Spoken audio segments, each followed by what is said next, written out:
You attend your biology classes, right, in school? Of course, Yes, like sir. you don't have options once you go to school. Okay, cool. So first, let me in a minute or two quickly tell you why this chapter is important, as to give you a sense of what you are studying. So we often know what we are studying from our school teachers, from the textbook itself, but often what the part that is missing from our knowledge is why are we studying that? So why do we need to study reproductive health, and why this chapter at all is it in the first place in our textbooks? So taking forward from chapter 3, where we studied the anatomy and physiology and of human reproductive system and how the reproductive system works, we know it very well now. Now in this chapter we will focus on while it's working, what can go wrong, how to prevent that system from falling down, or getting a disorder or a disease or catching an infection through a virus, bacteria, etc., etc. And also because reproductive system is one very special system in human body, which is less about our own existence and survival, unless and until there is a disorder and disease, and then we fight for our survival, but it's more about producing the next generation or the progenies, right? For example, like if you talk about any other system like nervous system, cardiovascular system, immune system, all those systems are very, very important and crucial for my own survival, right? There is no option for me to use or not use that system. Do you understand? Makes sense, right? That's true. Are you there, Yes. people? Yeah, good. Let me turn on the spotlight feature. Yes, so that you can keep your microphone and videos on if you want. Yes, so the thing is that for other systems in our body, it's it's very, very necessary, it's obligatory, and it's critical for our survival. Reproductive system is one such system which keeps doing what it is doing in the backstage once we reach puberty, but producing a child is not directly related to the survival of the individual itself, right? So oftentimes we do want to regulate, we do want to plan, and then go for a progeny in case of humans. So this concept of family planning or child planning, etc. Okay, just wait a second. We have Mariam joining in today. Good evening, Mariam. Am I audible to you? Good evening, sir. Good evening. So this is your first class with me, right? Yes, sir. Aisha second. Okay. So you have two of your batchmates, Aisha and Rabia here, and I'm Rahul. I will be taking your biology classes. Okay. And just to quickly introduce myself, I'm a researcher in neuroscience, and I just like teaching. Excuse me, I just lost electricity, but I'm hope my okay, it's back. Yeah, so I like teaching. It's a passion. I like biology and science in general as a subject. So, and you will know me as we move forward in these classes. Okay, Mariam, would you like to quickly introduce yourself to me and your fellow batchmates, Aisha and Rabia here? Yes, sir. My name is Mariam, and I am in Saudi Arabia now in Jubail. I'm studying in International Indian School in Jubail. So, for Right. me, like sir, in biology, ma'am is in 5th chapter. Okay, so you have finished first 4 chapters? Yes, sir. And Okay, in cool. second, like we are having unit tests, so the second chapter is coming. That human reproduction chapter is coming. So, sorry, the second chapter is plant reproduction, right? No? Yes, sir. The second chapter is plant reproduction, right? Yes, sir. Maybe, but okay, sir. So third chapter is coming. Third chapter. Yes. Okay, we just finished third chapter yesterday. So what we can do is we'll talk about it. So Aisha and you both joined recently. So for you and Aisha, we will run some, but for Aisha, it's not working. Is it okay if the next class you join half an hour early, Mariam?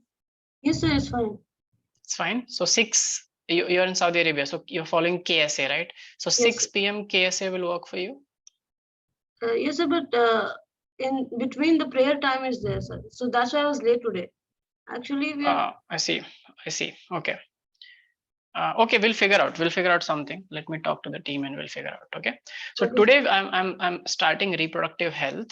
So I will just advise you, we go through with this chapter in the class, and then we'll kind of figure out, because every school has some or the other different requirement. We'll figure out and fit in everything to help you through your unit tests. Okay, Mariam? Okay, sir. Perfect. So as you said that, so all three of you have already done this chapter in school. So I expect some discussion. And Mariam, just to tell you, you can keep your microphone and videos on. There is a spotlight feature on where only I can see you and you can see me. Okay. And I will appreciate if someone turns on the video, because it's very, very boring to teach a computer screen. Okay. But anyways, yes. So I was just telling why this chapter is important. And before that, quickly, let me tell you, our classes are discussive. So I expect discussions. I expect you to give answers. I also agreed. I also understand that you will be hesitant in the beginning. So I'm not going to judge you on that basis, but please pitch in as much as you can. Even if you're bringing something which is not factually correct, it's good. You should bring in things what you feel, even if it is scientifically incorrect, because once you know what is incorrect, then only you can understand what is correct and why is that correct. Okay, cool. So about reproductive health, I was telling that reproductive system is one system in our body which is more about production of the new generation than about our own existence, right? So we would like to regulate and control this over time, and also the diseases and disorders associated with it. So in this chapter, primarily what we will be focusing on is whatever we learned in chapter 3 in terms of physiology and functioning and anatomy of the reproductive system, how we can make this system and keep this system healthier throughout. Now, if you remember, anyone would just quickly tell me what is the reproductive age or the reproductive span of a female human and a male human?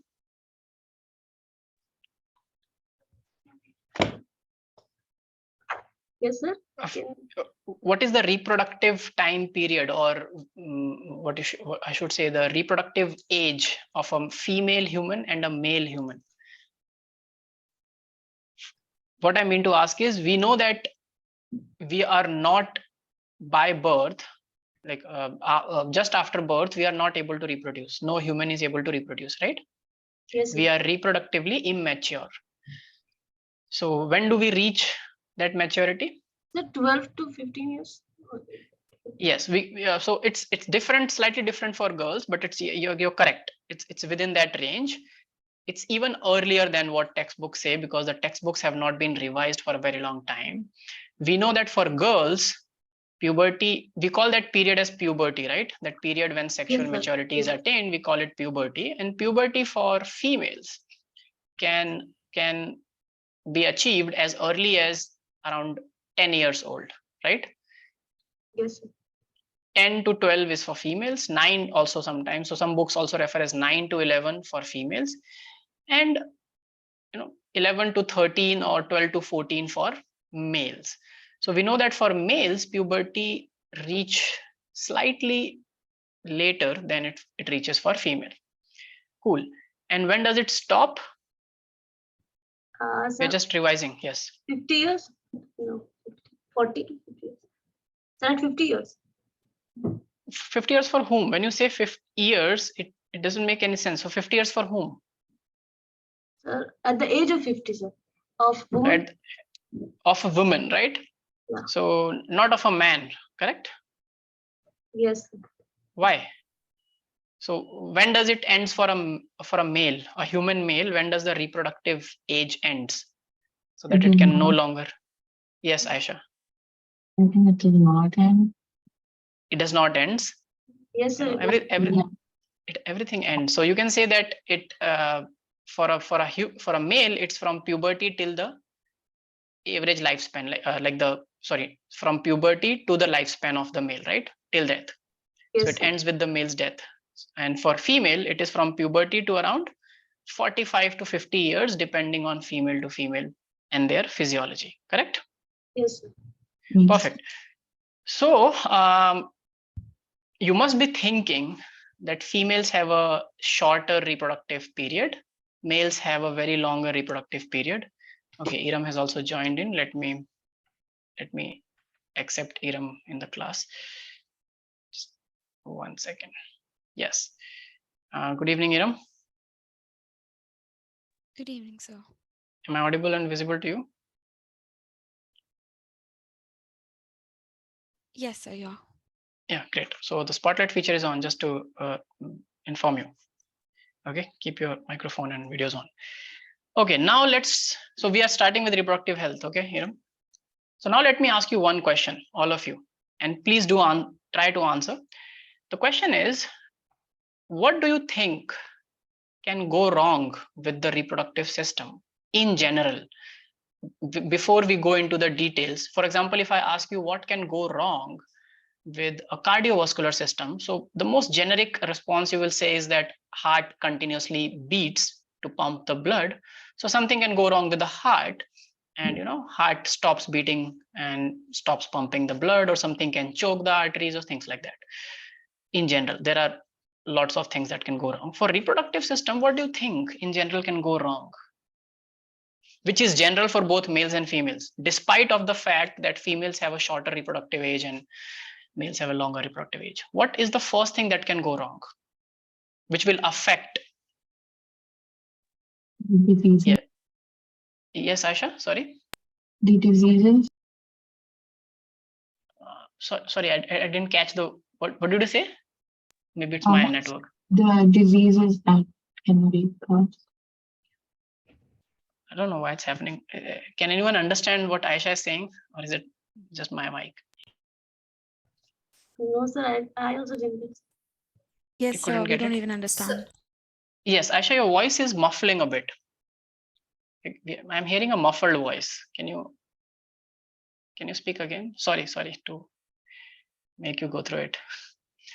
It's very, I can understand, it's irritating. So yeah, what were you saying, Aisha? You can also, yeah, great. You can write in the chat. That's good. Yes, so I'm asking about, if you don't have to name the disease. See, in my class, we built from scratch with discussion. Okay, I can give you name of 10 disease, what happens, the symptoms, and the chapter is over. But that is not the point. The question is, even if you don't want to name the disease, I'm asking what can go wrong. What do you think can go wrong in the reproductive system, which will affect the human, male and female, and hence we call it disease and disorder. Then we want to treat it. Yes, Aisha.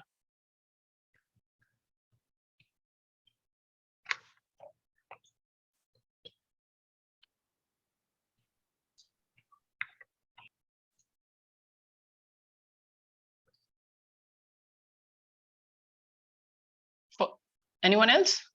I think Aisha is figuring out. So Yes, Rabia. probably is formation of no gametes. Correct. Perfect. So one thing is formation of no gametes, but I can ask you a counter question. How do you think it's affecting the male or the female? You will not even know that if you're, so for example, any human, let's take an example of a male.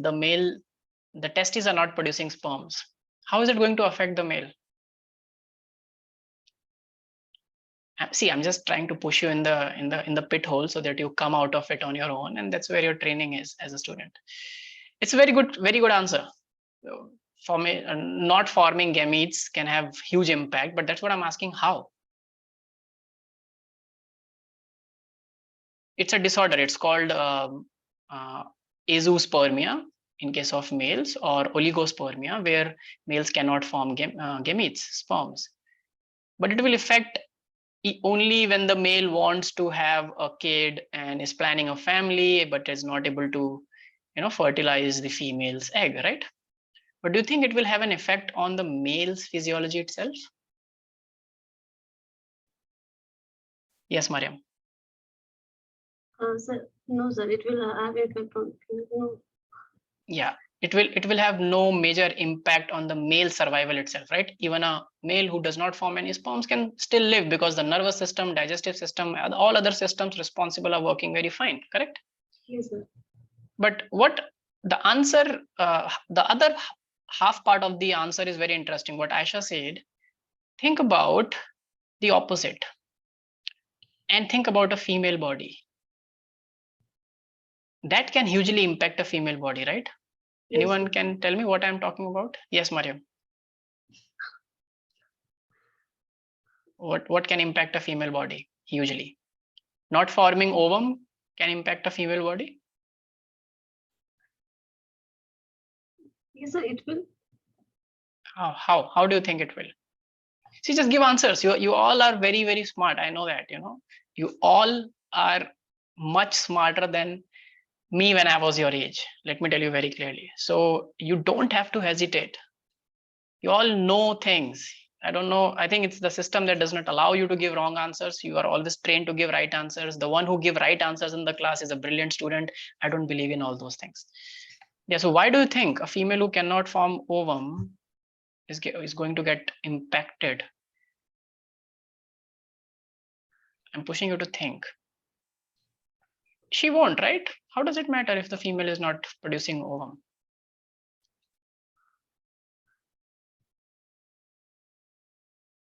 Yeah. Or anything else. Forget about not producing ovum. Think again opposite. Not forming an ovum may or may not have some issues on on the female's physiology. We will debate about it later. But think about an unplanned pregnancy. A female who was not planning to have a child, was not planning to conceive, now happen to conceive. Do you think that's going to impact a female's physiology? Yes. Yeah. Yes, big time, right? Because in the last class we discussed that an embryo developing inside a female uterus is no better than a parasite, but a very, very sophisticated parasite that takes everything from the mother's body and survive inside and develop inside. So it takes a huge toll on the female body. We also learned in the last chapter that the medical termination of pregnancy, which is commonly known as abortion, is also only a valid step before the first trimester, and that also under legal lawful procedures. And even after first trimester, it becomes very, very complicated. And even if you try to get rid of the embryo, mother's physiology and mother's body again is at risk. So it's very crucial to plan pregnancy for humans, especially in present time, right? Do you agree with that or not? Yes, sir. Yeah. Yes, sir. So that's why this was so crucial a thing that even very early on, when India as a country got independence in 1947, one of the first things that the first government looked forward to was a family planning commission that came up in 1951. So you can understand, for any country who has just got independence and a country which is technically, born out of the shadows of the colonizers, would like to start developing its own culture, its own governance, its own societal setups. And one of the things that they did not miss was the Family Planning Commission in 1951.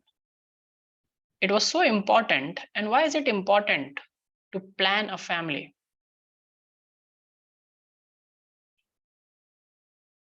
Why do you think it's important?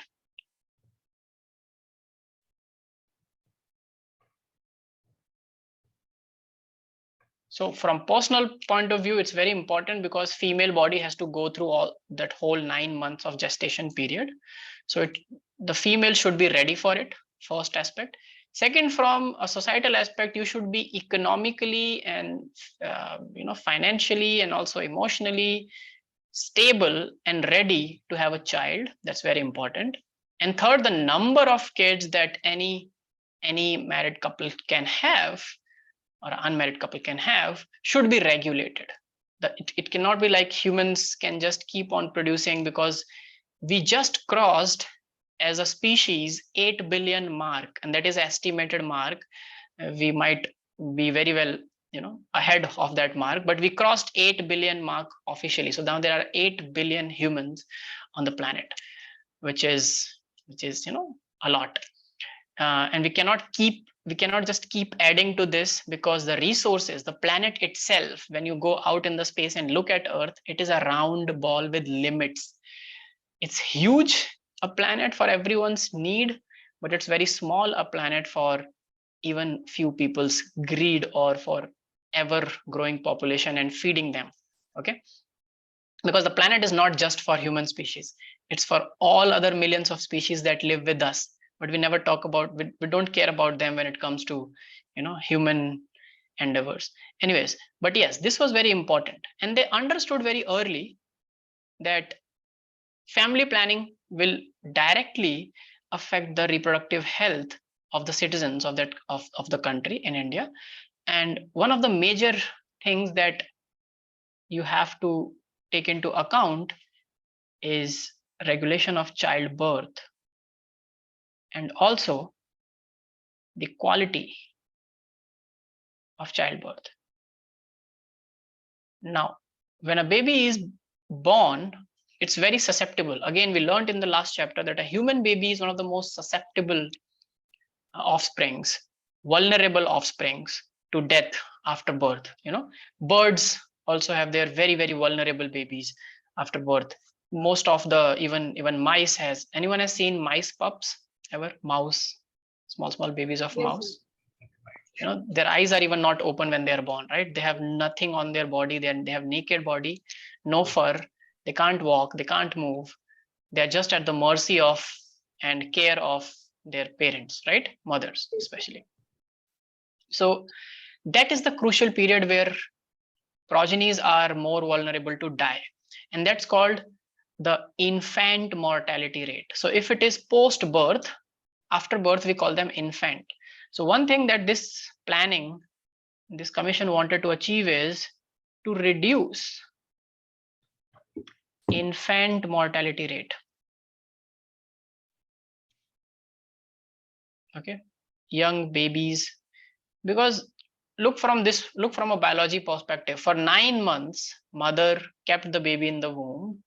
It took a toll on mother's body. With every pregnancy, mother's body gets weaker and weaker and weaker. And after birth, within a few weeks, if the baby dies, it's a huge loss, right? For all those 9 months of a maternal effort. And babies normally die because of unhygienic conditions, infections, etc., or some disorders that they already had when they were developing as a fetus in the womb of their mothers. Now, how all these things can be tackled was one of the major goals. Okay.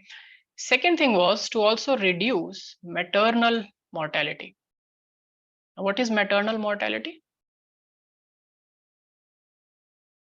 Anyone?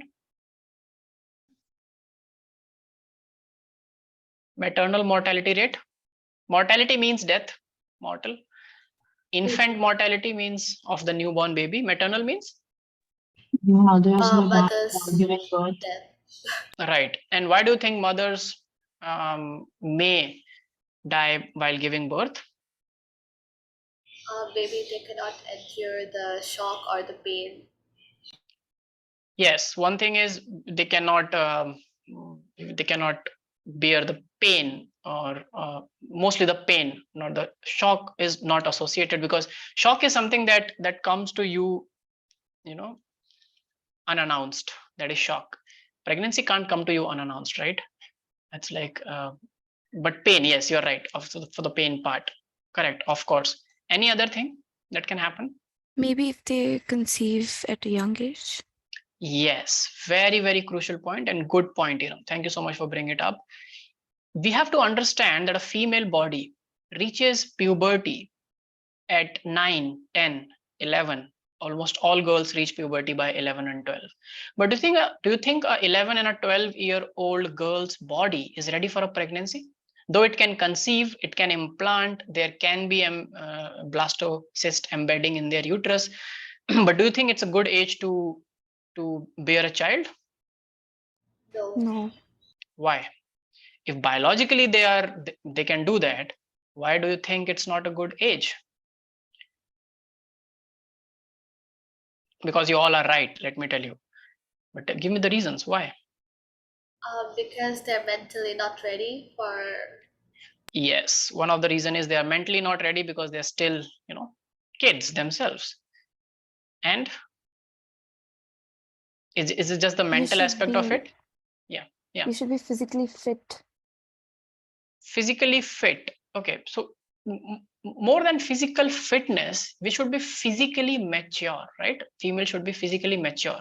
See, for males, the story is not that problematic because males just have to transfer the gametes, the half part of the gamete that will fuse to make a diploid zygote. But for females, it has to be a very, very well thought and a logical decision, not just from the point of view of mentality and they being ready or not, or societal setup and all, but also from their physiological perspective. The physiology of 11 and 12-year-old girl, she might, but it will undergo a lot of stress, undue stress at a very early age if she undergoes childbirth at a very early age. And the chances of a very young mother dying is more than a mother who's delivering at the age of in the late 20s or in the 20s or 30s. Correct? So below 20 mothers have more chances of dying because of complications of pregnancy itself, because pregnancy itself has a lot of complications of female. Good point. Any other thing you would like to add? So that is maternal mortality rate. Mothers dying solely because of complications of pregnancy or childbirth.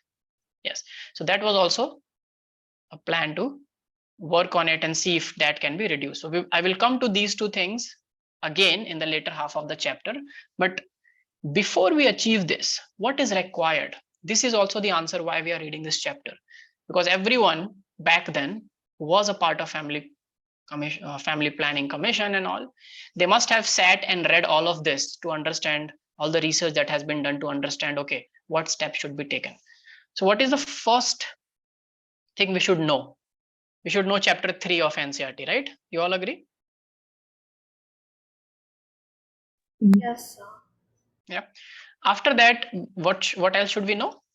We should know what can go wrong and why it can go wrong. So details of the physiology. So that's exactly what I'm going to teach here. How many of you have heard of the term? So half part of this chapter is more social.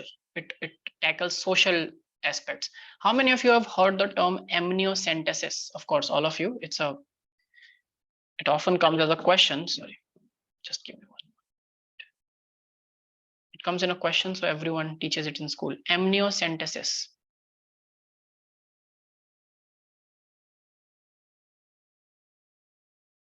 What is this?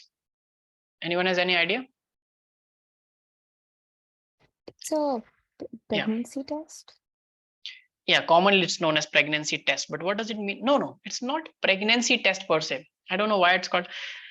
Pregnancy test is when you, which I taught you in chapter 3. So pregnancy test is to test either a female has conceived, is pregnant or not, right? So pregnancy positive or pregnancy negative. That you do through this hormone. Remember HCG? Human chorionic gonadotropin. If you have these levels, you are positive for pregnancy. If you don't have these levels, you are negative for pregnancy, right? And this is pregnancy test is done on a strip, which is legal. Anyone can take pregnancy test. It is completely legal but amniocentesis has a lot of social as well as legal aspects associated with it.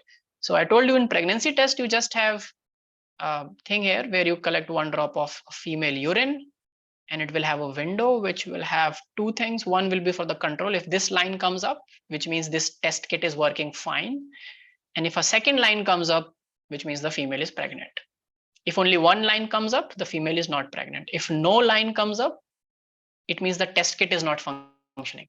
You cannot say the female is pregnant or not. You cannot say it's not pregnant for sure.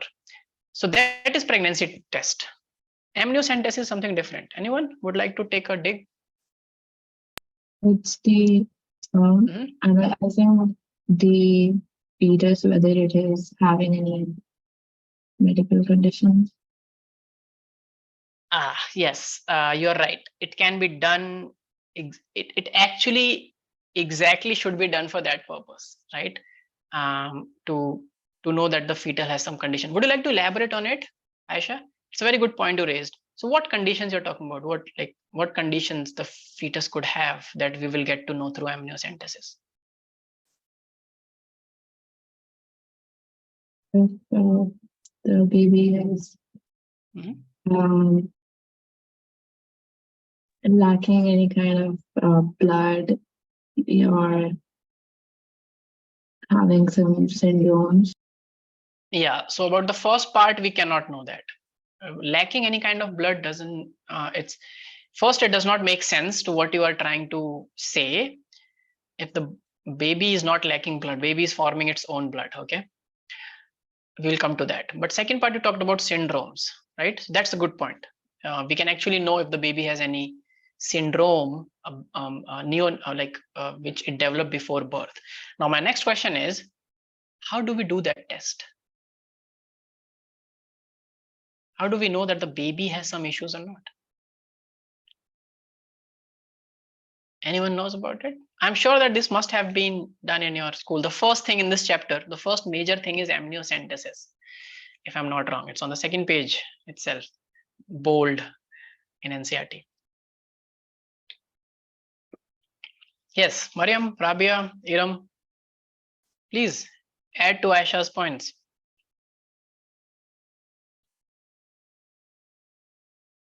So in this test, it's a test which is done for fetus, which is developing inside the uterus. And it comes from, again, whenever in biology you have some issues, go to the word. The word amnio comes from amniotic. And we have amniotic fluid inside the mother's womb. Okay.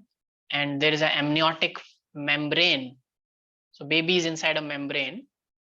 Okay, it's like baby is inside a balloon kind of structure when it is inside the womb. Okay, we often think that baby is just, inside the womb. But think about it, how the mother's body is holding the baby inside, because there is a membrane that holds the baby inside. So it's like in a balloon, and all the baby is inside a fluid filled chamber, a fluid filled balloon. So that fluid is amniotic fluid, okay, all around the baby. And centesis is to test something. So this amniotic fluid can be taken out, through injections, and you can just, without touching or without harming. So nothing touches the baby. It's not allowed to touch the baby or inject or pierce or do anything to the baby while it's inside. It's unethical. So you just collect this fluid which is around the baby, and inside this amniotic fluid there will be some loose cells, of course, which when fetus is developing as a mesh of cell, it starts taking a shape, some structure starts to develop. There is a lot of cell birth and cell death happening. For example, let me give you an example. When our hands are formed, they just form like flippers. A small bird come and it form like this, a joint flipper. We don't have fingers inside the womb for a very long time. After some time, the cells which are present right here starts to die in a programmed manner. That's called programmed cell death, apoptosis.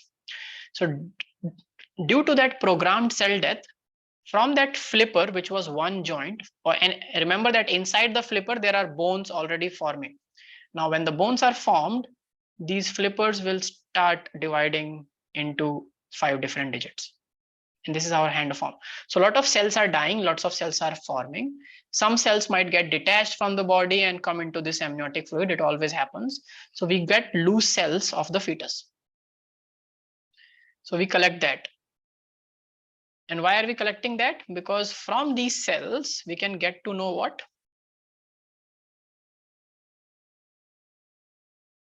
We will get to know the genetic content or the genetic material, right? Every cell will have its nucleus, and from this we will get the whole genome of the baby, because whatever is our genome in one cell, whatever genes we are carrying in one cell, throughout the body, every cell is carrying the same genes, right? Yes or no? Aisha, Rabia, Mariam? Yes, sir. Sir. Yes, please ask questions. Aisha, you are mute if you're speaking.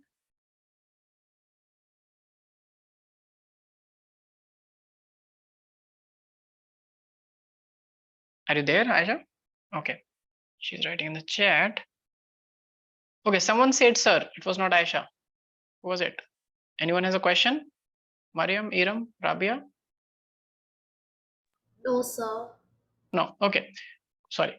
So we need to get these cells. Then from that, we'll get the DNA of the cell, and we will check if all the genes of the baby are correct, or is there a mutation which can lead to a disorder, etc., etc. So we can know of any genetic deformity, or what we called genetic aberrations in fetus. So this can be tested through amniocentesis by taking that amniotic fluid which surrounds the baby. Sir, what is genetic aberration? Genetic aberrations mean any, so for example, we have a gene for insulin, right? Yes, sir. In our body. That gene, class 11th, you must have studied this a little bit, or 10th, that every gene in the DNA gets first transcribed into RNA, then Yes, gets sir. translated into protein. Now Yes. that protein functions as a final functioning molecule in the body. So for insulin, there is a gene, it will get transcribed into a mRNA, then it will make a functional insulin protein, right? Yes, And sir. that insulin protein will take care of glucose metabolism in our body, correct? Yes, sir. Now that insulin gene will have a sequence. We know that gene starts from this point and ends at this point, and this is the sequence of a human insulin gene. Yes. If you check a baby, fetus's insulin gene, and if you find that, oh, there are some sequences in between which are deleted, or this gene is faulty, it has some mutation, then we know that when this baby will be born, it will make faulty insulin, or it will not make functional insulin at all. So this baby has, for sure, has chances to be born with by birth neonatal diabetes condition, right?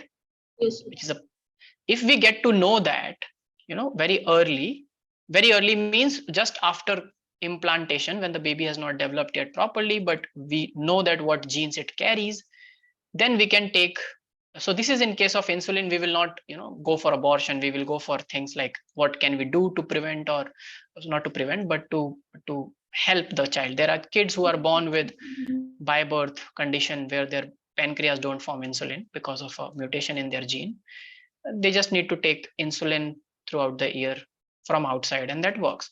But let's say there is some major gene that is defective. For example, the gene which is important for development of brain, the gene which is important for development of limbs.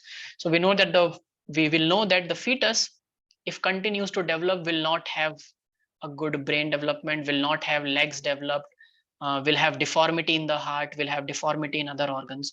So there, the call to abort the pregnancy can be taken much early in time, right? Instead of delivering a baby which is going to suffer for the rest of the life. Do you understand that, Aisha? Yes, sir. So that's called genetic aberrations, which leads to genetic disorders. And the disorders which are uncurable, you will not like to deliver a baby with an uncurable disorder and let the baby suffer and then die, right? Instead, at a very early age, before it develops limbs and every organ, you would like to abort the fetus. And that is done legally by a doctor's report saying that this baby is at harm if the pregnancy continues, or mother is at harm if the pregnancy continues, and then they go for medical termination. All that information can be known through amniocentesis. So it's a very good thing, a very good tool. But the problem is societal. Problem is not what science can do. Problem is what society can do. So in many societies, in human societies, if you get the access of the genetic content of the baby, you will also get the access to know whether the baby which will develop. So I'm using the word baby, which I should not use. I should use the word embryo, whether the embryo which is now going to develop into a fetus will be a male or a female much before it actually is it actually will happen. So by the end of first trimester, all the organs develop, right? We studied that in the last class. Yes. Yes. Yes, Yeah. sir. But if you get to know in the second or the third week itself that the embryo is going to develop into a female fetus or a male fetus, that is not a good information that a lot of part of the society needs to know, because there's something called female feticide. You know about what is female feticide? Yes, sir. Yeah, what is it? Killing of the female fetus. Yes.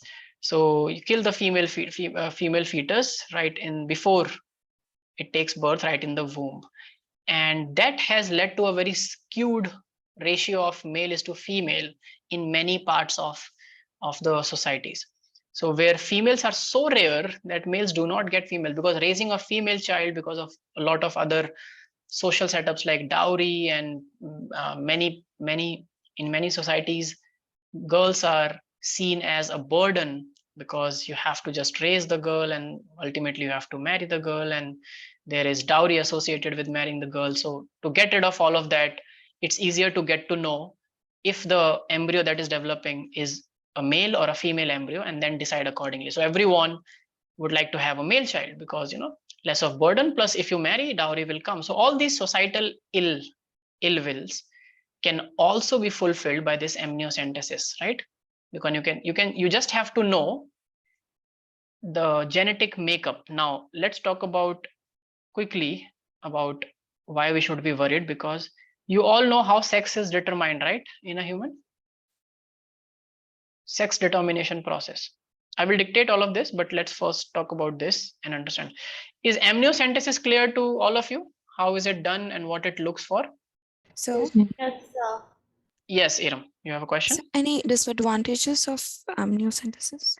Yeah, this is the disadvantage. The disadvantage is that you will get to know the sex of the child much before the embryo develops, and societies can, on basis of that, you can illegally abort, because if you abort within 1 week or 2 weeks, which can easily be done by medical termination, you just need to get these um, abortion pills, and females can do it in home by legally getting these pills, and it's easy. So these are the disadvantages. Also, miscarriage, no? Miscarriage is because now with the current procedures and techniques, earlier it was a problem because the whole process of amniocentesis was not carried out very properly. So you need to inject something which does not touch it. So ultrasound will be there, you are getting an image of the baby in the womb, and then you inject something through the mother's body, and you just collect the amniotic fluid without touching or hampering the baby. So if you do it properly, miscarriage should not happen. But because people who do this are not well trained or well educated or competent to do that, they can often end up affecting the pregnancy. So you're right. If amniocentesis, if government allows all centers everywhere in the country, medical centers, to do amniocentesis in rural areas where the doctors, the nurses are not so well trained or competent to do this, might just end up affecting the pregnancy. So you're right in that accord. Okay, Iram? Yes, sir. Yeah. So let's write first about amniocentesis. Write down.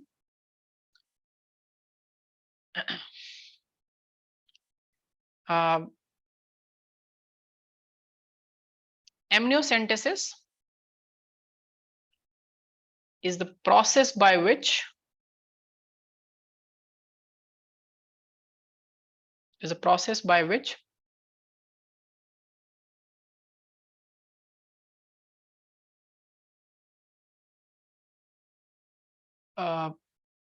the amniotic fluid, you should write a small portion of the amniotic fluid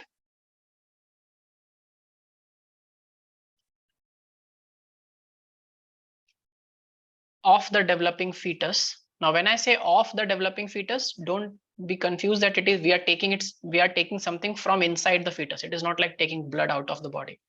We are taking something around the fetus. So amniotic fluid of the fetus, of the developing fetus,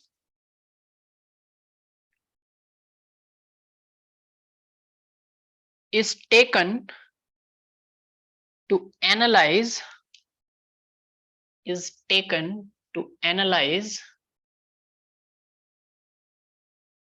the fetal cells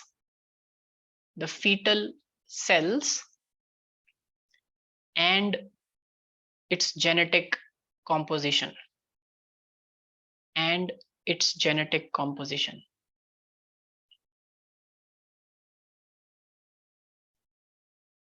Okay, and now you understand how these cells are present in that fluid, because lots of forming and dying of the cells is happening, so some loose cells might be present there, correct? Yes. Yeah. Now advantage of it is, so amniocentesis has a ban, statute, like a legal ban in countries like India, Pakistan, Bangladesh, Sri Lanka, Nepal, some Asian regions, and also some parts of Europe and some states, condition-based states in US, for reasons, because write down. So first write advantages. The advantage is through amniocentesis you can know of any genetic disorder developing in the fetus. Of any genetic disorder developing in the fetus, or any chromosomal disorder, both genetic or chromosomal. Genetic means which is related to genes, its mutation, its absence, its presence, etc. Chromosomal means if the chromosome copy is normal or not. Like if you have a chromosome missing, if you have a chromosome extra, those are called chromosomal disorders. So that is one thing. But disadvantage is that it also can reveal the gender identity of the developing embryo. It also can reveal the gender identity of the developing embryo. That is not good for many parts of the society. Okay, identity of the developing embryo, and can lead to increased female feticide, and can lead to increased female feticide. Feticide, F-O-E-T-I-C-I-D-E. So sidal means detrimental or lethal. If it is feticide, so there are few words I would like to discuss with you. If it is feticide, it is death of the fetus. If it is infanticide, it is death of the newborn baby. So female feticide can be prevented by banning amniocentesis. Pay attention here. Female feticide can be prevented by banning amniocentesis, but female infanticide cannot be. Make sense to you? Yes, sir. Because infanticide is once the baby is born. So there are problems because no everyone cannot do amniocentesis to know the gender. So what the worst of the humans do in worst of their minds is that they kill a baby after birth knowing that the baby is a girl.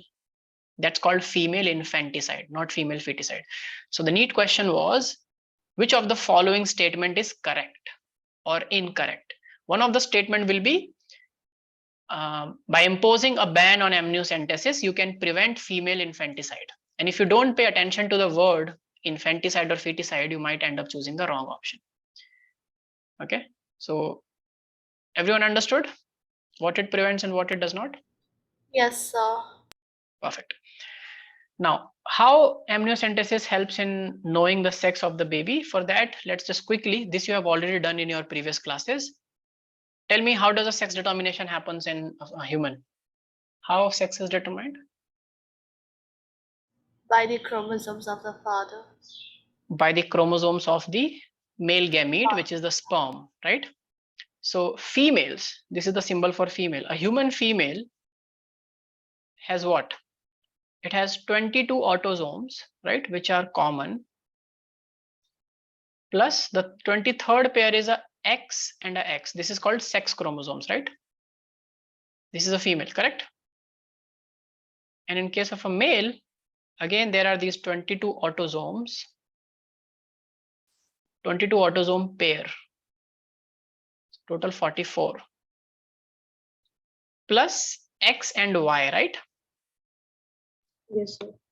Now, when females will go on to form gametes, they will form two type of gametes, one containing X and the other also containing X. So technically they will just form one type of gamete, sorry. But when males will form gametes, they will form two type of gametes. One sperm, one kind of sperms will carry X and the other kind of sperm will carry Y. Now, mothers only give X. So every ovum has X in it as the 23rd chromosome. But if father gives X, then this baby will be a female, right? Yes, sir. If the father gives Y, then the baby will be a male. So when we take the amniotic fluid and we get a cell of the fetus, all we have to look is what is the 23rd pair. So the 23rd pair, if it is a X and a Y chromosome, which very easily can be just distinguished by looking at it visually. You don't have to do anything else, just open the cell, burst the cell open, burst the nucleus open, and look it under the microscope, not any general microscope, but a confocal, very high powerful microscope, and you will see these chromosomes very beautifully lined. And if you see the 23rd pair as one chromosome as the X chromosome, which is a very big chromosome, you will see like a chromosome like this, a big one, and then a tiny one, which will be the Y chromosome. So Y chromosome is very tiny. It is the smallest chromosome. If you want to write it, just write it as an information. They can ask it. Y chromosome is the smallest of all the chromosomes, and it only contains around 200 odd genes. Smallest, out of which most of these genes are just responsible to make a male body, to develop secondary sexual characters in males, or the primary organs in males like testes. So there is a gene called TDF. TDF stands for testis determining factor. So if this gene is present in an embryo, that embryo will make testes and not ovaries and become a male embryo. If this gene is absent, testes will not be formed. Okay. So this is present on Y chromosome. So you just have to know, and analyzing the chromosomes in the nucleus is called karyotyping. Again, this question was also asked. Write down. Visual analyzation of chromosome pairs of any cell is called karyotyping. Karyo. The word karyo. Anyone remember where does the word karyo comes from in biology? Karyokinesis. And what was karyokinesis? Very good. You heard two terms in your class 10th chapter cell, right? Cell division. Nuclear. Yes, one is called cytokinesis. The word cyto means cell, kinesis means division. Cytokinesis is division of cell. Karyokinesis is division of the nucleus inside that cell, right? So the word karyo is always associated with nucleus. It means nucleus wherever it comes in biology. Typing means knowing that data, right? Genotyping. You are knowing the data or analyzing the data of the genome. Cytotyping is not a word. I think they don't use it. Cytosorting is there, but karyotyping is nucleus, and typing means analysis of some kind. So analysis of the chromosomes which are present in the nucleus is called karyotyping. So by karyotyping, and amniocentesis, you can know the gender of the embryo. Okay, so amniocentesis is clear, everyone? Any doubt in that? No doubt, right? No, sir. Okay, now let's come to let's come to chapter 3 back, and let me tell you. So whenever a male and a female reproduce together, one thing which you should keep in mind is that there is a huge exchange of fluids, body fluid between the two partners, correct? Because sperms can only be transferred into the female tract in semen. Semen is a fluid which is produced by the glands of the male reproductive system, seminal vesicle being the major gland. And this is alkaline in nature to protect the sperm from the acidic environment in the female body. So the fluid from male body is being transferred to the female body. In that act, fluid from the female body is also transferred to the male body because male inserts the penile structure into the female body. Now, all kinds of infections that happen in a human are heavily dependent on fluid of one or the other kind. Let's take an example of COVID, recent corona. What was the fluid which was affected the most? Which body fluid we all were worried about that we should not exchange during corona? Was it sweat? Can corona spread through sweat? No, they can't. No. No. Tears? It's all again a body fluid. No. No. Then what? Semen?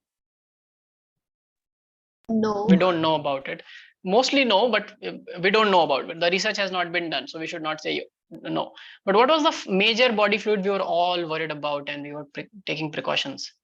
Social distancing was applied for that. What was that? The respiratory nasal droplets, right? Yes, sir. Saliva and the mucus from our oral cavity, from the lungs. So respiratory droplets are the main, because COVID attacks the respiratory system, the lungs. Not actually first the lungs, but yes, the respiratory system in general, right? Your nasal cavity and then goes and develops in the lungs. Similarly, there are many diseases and infections that can only be transmitted through the reproductive fluid. We call it the gonadal fluid, okay, which are semen and the female fluid which is produced by the female system for lubrication of the whole tract of fallopian tube, the cervix, vagina, and the uterus. And those kind of diseases are called STDs. Acronym, it stands for Sexually transmitted. sexually transmitted diseases. Now, all sexually transmitted diseases can for sure transmit through body fluids like sexual fluids, but all sexually transmitted diseases are not just restricted to the sexual fluid. For example, there is a huge misconception that can you give an example of any STD? Anyone? AIDS. AIDS, the most common and the most studied. Do we have a cure for AIDS? Just anyone No. knows? No cure for AIDS. Why? Because Why it we cannot? affects the immune system. Because it deprives, because it, sorry? Affects the immune system. Affects the immune system, but why can't we find a cure? Almost all immune, there are, see, all viruses have to evade immune system, right? You're right. But what is special about AIDS is that it directly kills the cells which are immune cells. For example, the cells it kills are helper T cells. They are direct immune cells that helps in the production of antibodies through the B cells. So helper T cells are destroyed, hence immunity is destroyed, and we call that condition as AIDS. Anyone know the full form of AIDS? AIDS again is an acronym. Bad immune It's good to know this. Syndrome. Yes, very good. It is, A stands for acquired, which means it tells that this disease or disorder is acquired from someone. You know, it's not genetic. So acquired, immuno for I, deficiency syndrome. Anyone knows what is a syndrome? Why are we not calling it a disease and calling it a syndrome? Though it comes under the sexually transmitted diseases, STDs. AIDS per se, what it does, it destroys the immune system of the person who's suffering from AIDS. And as a result, any other disease or infection can override. So people who have AIDS, they develop these infection,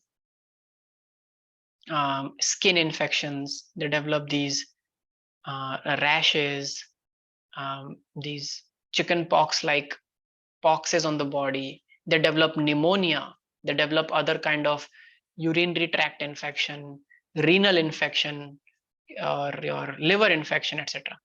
So because their immune system is compromised, so they are susceptible to all sorts of infection that can happen to any organ of the body. So they do not die of any one particular symptom, all of them. They die of very different kind of diseases that come in because of immune compromisation. So that's why we call it a syndrome, where there is a plethora of symptoms that can come, a plethora of diseases can happen to the individual because of this condition. Because we know that if someone has pneumonia, pneumonia will affect the lungs, right? But we know that it will not, for that matter, affect the eyes, right? For that matter, affect the kidneys or the pancreas or the stomach. But in AIDS, it's not that. Everything can be affected. Yes, so it's a sexually transmitted disease. So it can transmit through body fluids, sexual fluids, but it can also transmit through blood. Now, blood is not a sexual fluid, right? It's not a reproductive fluid. So a person can even acquire AIDS through a non-tested and infected or infected blood transfusion, correct. So in that case, society always has this stigma that anyone who has AIDS must be a bad person by character, having multiple sexual partners, and hence the person who got AIDS deserved what he got. He deserved that, because it's true that if a person has multiple sexual partners at the same time, the chances of transmission of this virus. So what causes AIDS? What is the causative agent? People?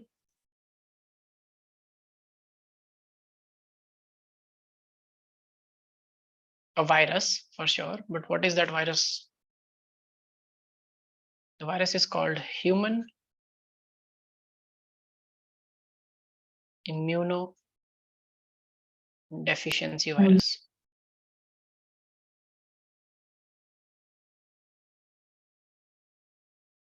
In short, you know it as HIV. HIV is a mutated cousin of SIV, which is simian immunodeficiency virus, which causes the same kind of disorder, syndrome, disease in apes, okay, chimps and apes. So it's called simian SIV, simian immunodeficiency virus. We have HIV, which is human immunodeficiency virus. There are many theories how this virus evolved. One of the theories is it zoonotically jumped from apes to humans and started recognizing humans as host. Aisha has a question, so in the chat. So how does the virus develop in the body? Yes, it's a very good question, and we'll talk in detail. So in your syllabus, HIV and its infection is a proper section. So just hold on to this question for some time, Aisha. Will that be fine? We will go into the details of how HIV spreads and what happens to this virus, how it enters, etc., etc. Everything, mechanistical details. but not today, but not in today's class. Is that okay for you, Aisha? Very good. Thank you so much. Thank you for holding on to your curiosity, but it's a good question. We'll come to that. But just know that HIV can be transferred through bodily fluids like blood and sexual fluids, but it cannot be transmitted through all bodily fluids, for example, tears and saliva. Tears, sweat, and saliva. So it's very important to read this chapter, reproductive health, and understand what kind of sexually transmitted diseases are also transmissible through other body fluids, so that we do not end up discriminating a patient and we do not end up treating them like inhuman, in an inhuman manner. So this was a common belief that you should not touch a HIV person because you will get HIV. That's not true.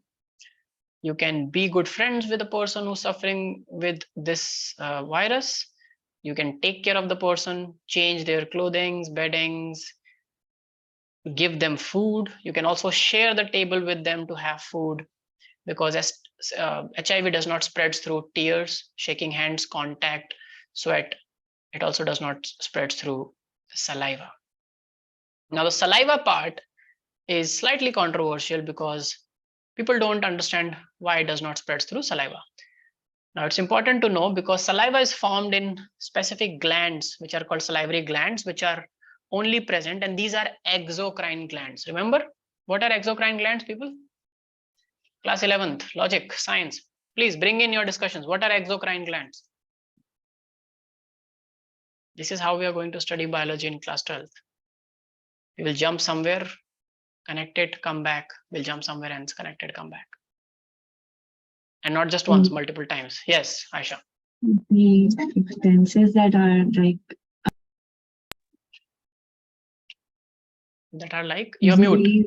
Released directly like in the ducts and not through the blood. Perfect, right answer. So there are two types of glands in our body. One type of glands which produce hormones. Those are called endocrine glands, and their secretion is called hormone. Because why they are called endocrine? Because endo means inside and crine means secretion. So they secrete where they form. Okay, so they secrete right there in the bloodstream, and blood has to carry their products throughout the body. So everything that endocrine glands make is present in the blood. Exocrine gland, on the other hand, are different. They are called exo because exo means outside, crine means secretion. So they secrete their productions outside to a different site in the body. For example, pancreas. Pancreas forms certain enzymes like pancreatic digestive enzymes, but it does not secrete it in pancreas itself or in the blood vessels in the pancreas. It secretes it in the small intestine because that is where it is required. Similarly, the salivary glands are embedded in this region, our facial cranial region. There are three types: in the cheeks, below the tongue, and parotids. So what they do, they produce and they secrete through ducts in the oral cavity.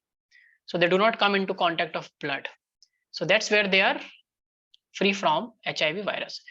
But some amount of the virus can still be present in saliva, given that you have a bleeding gum problem, right?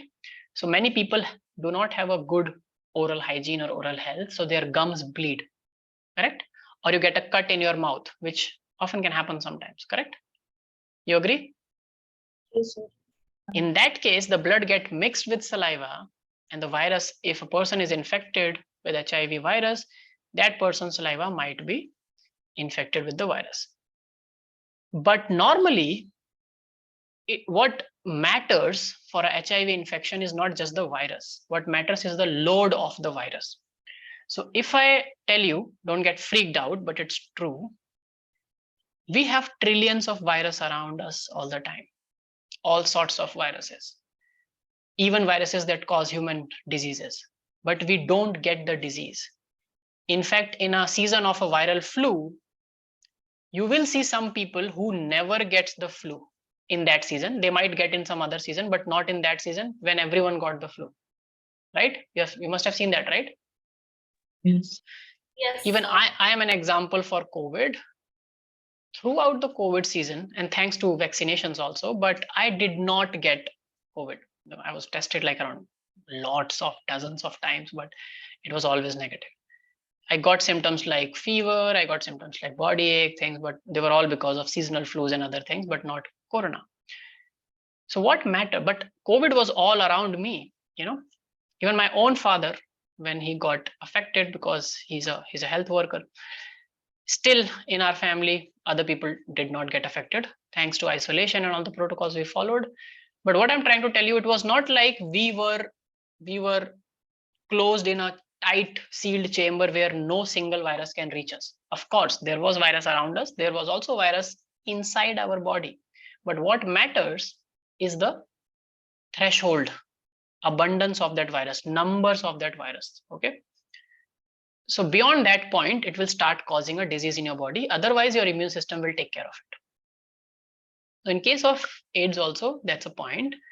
And it will take buckets of saliva, at least one bucket of saliva from an infected person to transmit HIV infection to the non-infected person, given that it doesn't have blood mixed in it, high amount of blood. Do you understand? That's why even saliva is relatively safer, like tears and sweats. In tears and sweats, again, there's no chances infection, like the HIV virus can come from the blood. Okay, cool. So is that part clear to you? Yes, sir. Okay, so write down about sexually transmitted diseases. Write down. These are diseases that can be transferred. These are the diseases that can be transferred through sexual contact and sexual fluids, sexual body fluids.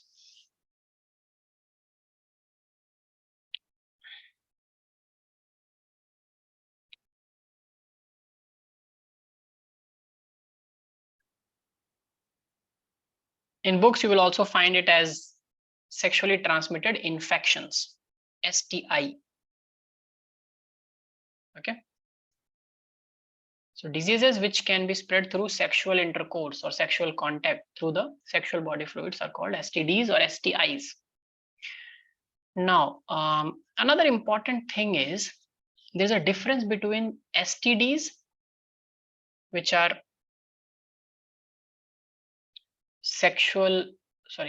STDs, or we also call them STIs, sexually transmitted infections,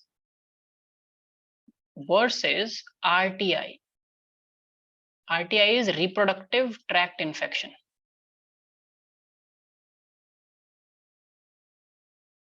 Reproductive tract infection. As the name suggests, this is sexually transmitted infection, right? Pay some attention here and ask me if it is not clear. Like HIV is a sexually transmitted disease, but do you think, AIDS, but do you think AIDS is a reproductive tract infection? Yes or no? Can I call AIDS a reproductive tract infection? No. No, No. Why? Why no? it does affect the reproductive tract, but then it also affects the other parts of the body.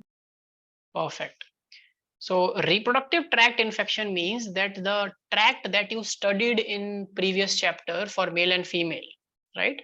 Gonads plus the tubes and the glands associated with that tract, that is infected, but the rest of the body is not infected. That's called RTI. STI is an infection that transfers through sexual contact but can affect any other organ. For example, AIDS. AIDS can affect skin, it can affect liver, kidneys, lungs, and all other organs, but it transmits through sexual contact.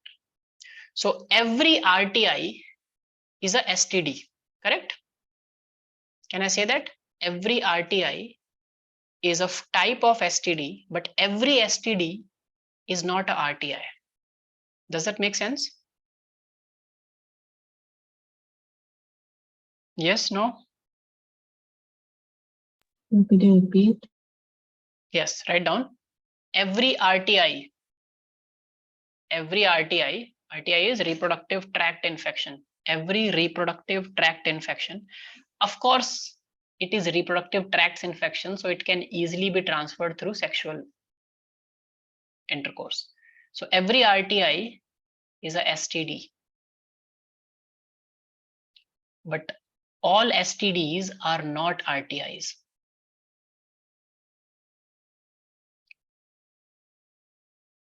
This statement has been asked. So this question comes in boards also, in entrances also. I have seen this. So in boards, what they can ask you is justify the statement.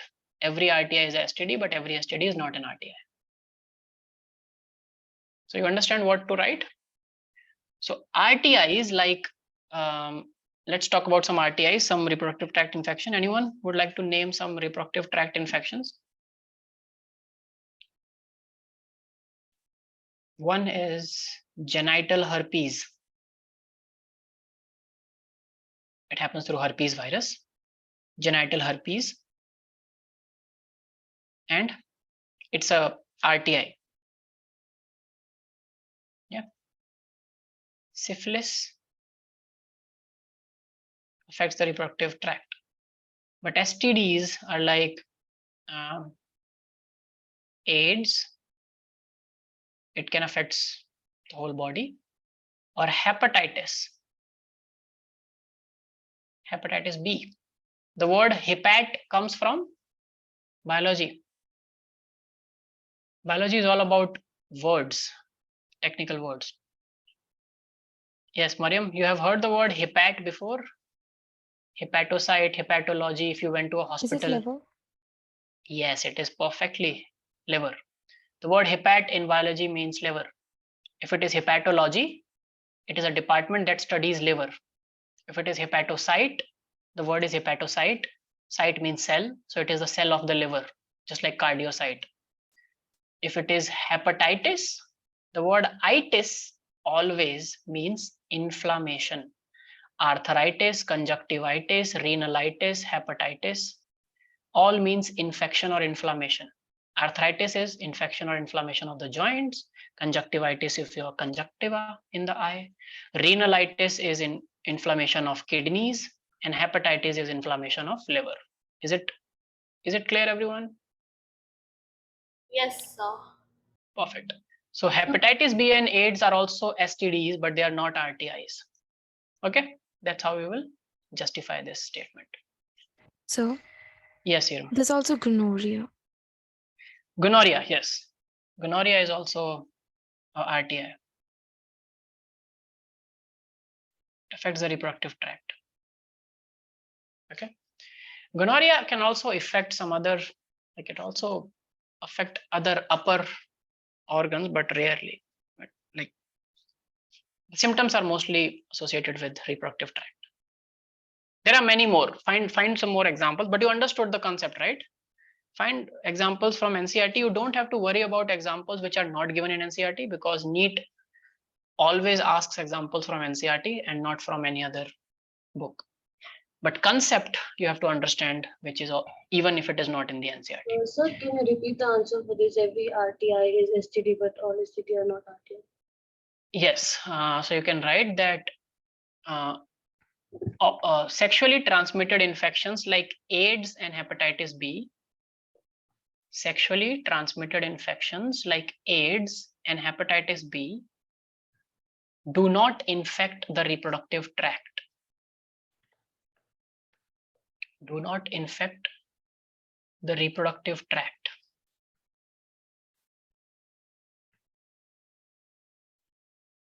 On the other hand, RTIs like genital herpes and syphilis and gonorrhea. On the other hand, RTIs like genital herpes, syphilis, gonorrhea, are also transmitted through sexual intercourse,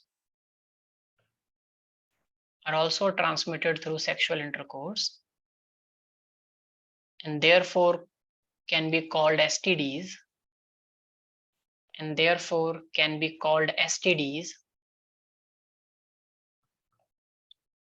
but they only infect the reproductive tract.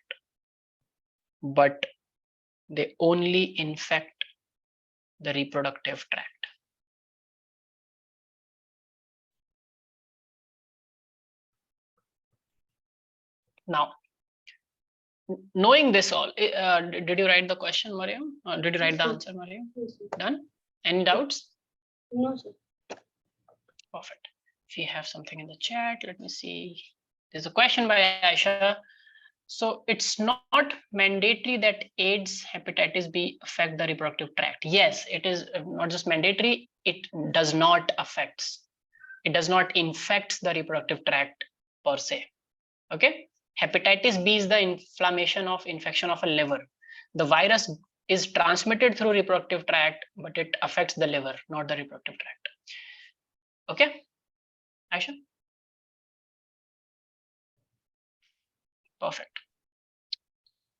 Now, knowing this, do you think because as you told, AIDS does not have a cure. For hepatitis B, it works, it doesn't work, it's not very good a cure. For many of these, like syphilis, again, the cure is not very, very effective. Gonorrhea at a later stage cannot be treated properly. Genital herpes also can only be treated in the initial stages properly. So we cannot cure most of these things. So what can we do? Do you think we can prevent them? Yes. sir. Yes, we can only prevent them. So prevention is better than cure in STD's case, because we can prevent the mixture of body fluids during sexual intercourse. And that is the second part of this chapter, which majorly focuses on contraceptives and birth control. So I actually did it opposite. Because I think first we should know about what can go wrong, what is the wrong thing, and how can we prevent, and what are the preventive measures. So in the next class, I will take on contraceptives and the birth control methods. And also we will talk about MTP, medical termination of pregnancy, in detail in this chapter in the next class. Okay, everyone, please join the next class and don't miss it. And yes, okay, that's it for today. I'll see you in the next class. Take care, Aisha, Rabia, and you will receive your homeworks. So I would like to appreciate. So I get regular assignments solved and sent to me by Rabia. So Aisha, Mariam, and Iram, please start doing that. I hope you are getting the assignments, right? Iram? Yes. Iram, are you getting the assignments? Yes. Yes or no? Yes. Okay, cool. So that's a good thing.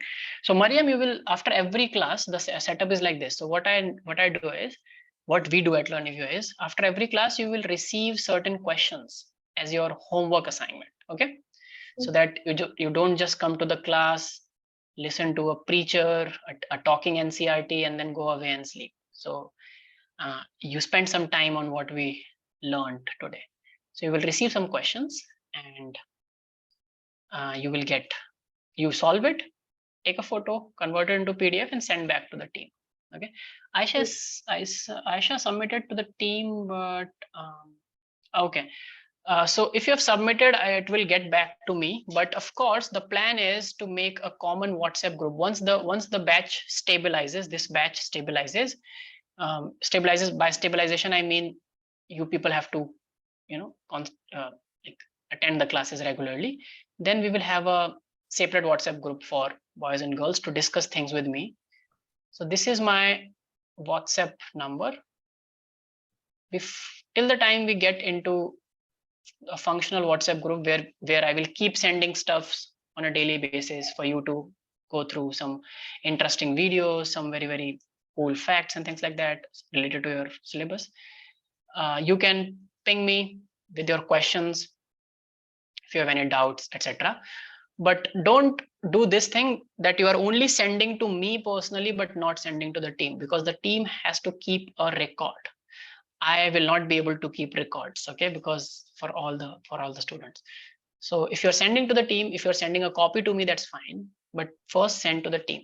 Okay, Aisha, Rabia, Mariam, and Iram. Okay, sir. Yes, sir. Yes, Perfect. Okay, I'll see you in the next class then. Take care. Bye bye. So next class at the same time. Yes, next class is Wednesday. So Monday, Wednesday. This is the Monday, Wednesday batch. Wednesday, same time. But I will. Sorry. Sir, you said me to join half an hour early. Yes. So you and Aisha, try if you can. If you cannot, then we will figure out something else. But you and Mariam and Aisha will specifically get a separate link to join half an hour early. Okay, in the next class. I will remind that to the team to bring both of you to the same page as Rabia and Iram. Okay.